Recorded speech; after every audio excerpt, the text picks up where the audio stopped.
going over now and meet Mr. George Burbach, the general manager of station KSD-TV and KSD in St. Louis, Missouri. How are you, Mr. and Mrs. Burbach? Hello. How are you? Fine, thanks. I'd like to talk to you about the good people in St. Louis and our television operation out there. How's it coming along?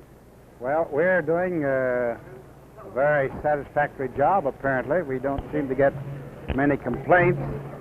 We've had a new development out there. The public seems to want films, and when we do have a good film on, why the response from the public and the set owners is tremendous. We've been agreeably surprised with it.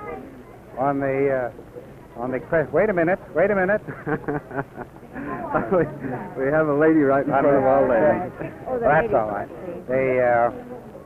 The television sets in St. Louis are rather short on the market. There's more than 140,000 sets there now, and we're adding about 10,000, 11,000 a month. Mr. Burbach, we all have a lot of questions in our minds about television, about color television, about how it's going to affect our present status and our set. Well, color television has been in the laboratories for a good while. It's been what you might say perfected by the several manufacturers.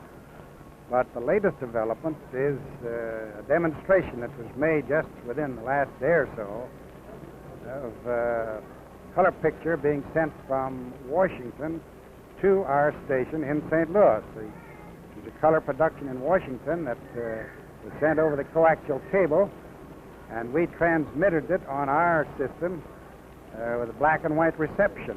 And the reports that we had were that it was excellent. There was no effect of the color transmission over the coaxial cable, which is a big improvement and a very, very encouraging demonstration. It shows that you can own a television set, for instance, in St. Louis, and you'll be able to get the color programs that are sent from Washington or New York or almost any place in St. Louis on black and white, or color when we do have the color transmitter there. Now, that's what I wanted to ask about. How about present-day sets? Do you think we'll be able to convert them to color? Well, most of the present-day sets that that are in the homes will be able to receive black and white with a small attachment of some kind, inexpensive, and you'll be able to get an excellent result in black and white. I don't think there's any reason for anyone to wait to get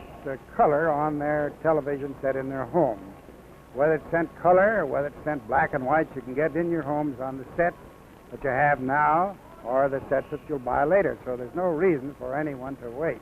All us program producers are very interested in the lifting of the freeze. Do you have any word on that? Well, there should be some development on the freeze within the next month or so. That will be a decision of the Federal Communications Commission on color. Following that, however, there'll have to be a decision made as to the allocation of the channels for color, and then following that, the Commission will have to make some decision on the present applications that are out for very high frequency black and white operations. That may be the end of the year or the first part of next year before we get anything from the FCC on that. Do you care to make any predictions on what television might be like 10 or 15 years from now? Well, that would be a rather fantastic prediction. I'll say this, that television has made more progress, and the demonstration has been much better than in the short space of time than anyone anticipated. As a matter of fact, it's the greatest development that any industry has had in the same length of time.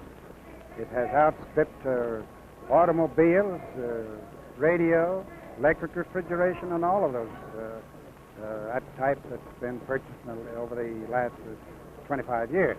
Gee, thanks for chatting with us, Mr. Burbach. It's really been interesting. Jack, it's always nice to see you, and I appreciate this visit with you today. Have a good trip, huh? Thank you.